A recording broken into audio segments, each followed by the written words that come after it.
On to race number 2 and the second on the programme. We get back onto the turf. 1,000 metres here, Class 4. Triumphant Jewel, whose 5th last start behind Lightning Steed. Go-Co was favoured in that race, odds on. Finished in 4th place. Gentle Breeze finished 3rd there. Fame and Fortune makes his debut. Blinkers and Tongue Time for the first time. Touch of Luck, both these 3-year-old, also makes his debut. Bumble Baby also coming out of the Lightning Steed race. Down to Kingston 1. Eddie Lai drops from the 1,400 back to the 1,000. All right, the speed map here. Well, Gentle Breeze and Fame of Fortune does look to have some pace. He's got blinkers on. He hasn't had blinkers on in his trials, but he looks to have some speed, no doubt. And obviously Bumble Baby performed well first up. Go-Co, Massive Move might be the others that are close. They'll go quick enough here, but not overcook things over the 1,000. Gentle Breeze went really well on debut, and he's improved a lot since that. That's him here with Mickey Rich. You can see him, he's the one closest to us, and he's really ready to go. And I just think this horse has come on leaps and bounds from that debut run. I think he's going to be very tough to beat on what I've seen track work-wise. Here's the first starter, Fame and Fortune, just working with a last start winner, Magic Success. I think this guy's got plenty of speed, and it's interesting they're putting the blinkers on for his debut. He's number 82, so he's the one closest to us, Fame and Fortune. Magic Success is the one on the far side. And Bumble Baby, nice quiet piece of work for him. He did go nicely enough. Joe Moreira, you can see on this piece of work here, and he'll ride him on race day. And he's got a nice draw, so he's going to be riding it. All right, OK, we started with Gentle Breeze there, so let's start with him here as we focus in on some of the runners. But first up, here's jockey Tommy Barry. Tommy, you rode Gentle Breeze in his barrier trials leading into his debut run. Were you happy with what he did first up? Yeah, I was.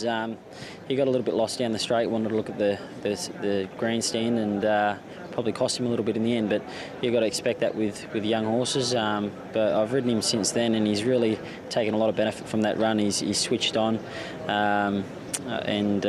You know, the only problem is he drew really well on debut, and he's drawn a bit ordinary on the weekend, so he's going to need a bit of luck. But I'd love to ride him with a bit of cover, because I worked him behind a horse here during the week, and when I peeled off the other horse's back, he hit the line really well. So it'd be nice if there was a bit of speed in the race, and it'd just give us something to sit off and hit the line with.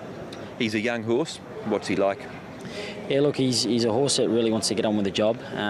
We've focused a lot on pretty much the whole preparation on getting him to relax and switch off, because he's a big, strong boy, and he just wants to get on with the job. So, like I said, him having that run probably hasn't helped that situation at all. He's really switched on a bit more. But, you know, he's a different horse track work than into his race day. When you get him in his trials and that, he's very well behaved, and you know, I can't see why he shouldn't be very competitive on the weekend. Well, from barrier 2, he's potentially got the option to get that cover behind the leaders, and then they said peel off. Yeah, maybe, yeah, no doubt. Paul suggested his track work's, you know, going to highlight the fact that he'll probably come on a fair bit. So, yep, I think he's a very interesting runner, no doubt. It's interesting, though, they do work him with a lot higher rated horses as well, so they've obviously got a good opinion of him. He's working with Mickey Rich there, and that's the one, that piece of work that we showed was the one that Tommy was alluding to, and he came off his back.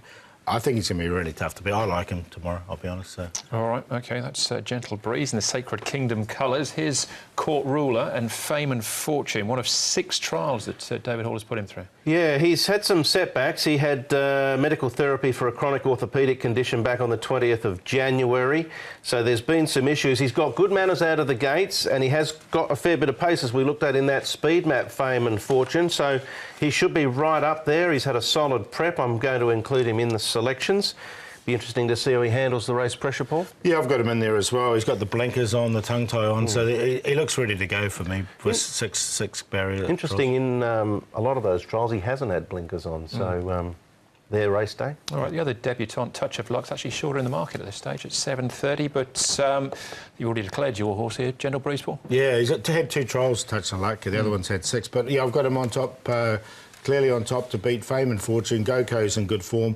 And Bumble Baby, I was just worried about Bumble Baby second up after that big spell, but he did run well nicely enough, and it wasn't a bad run. So he's had a couple of this is a second run down the straight 1,000. So 3, 6, 2 and 8, but I think 3 will win. I agree, Paul. It is a little query. He's got a good fresh record, Bumble Baby, and second up 2 starts without a placing. But I'll take a chance with him, because I just like the way he found the line there. And Gentle Breeze, they finished alongside of each other. And I think even though Bumble Baby's had 16 starts, I think there's still a little bit more to come from him. He's had sort of quite large gaps between a lot of his runs, and had obviously some setbacks. He's already bled once. So I went 8 to beat 3. It could easily go the other way. Fame and Fortune, I think, will be up there, and GoCo as well. But I'd be happy to bank the 3 and 8 in a trio, and you can throw in the numbers you like for the minors.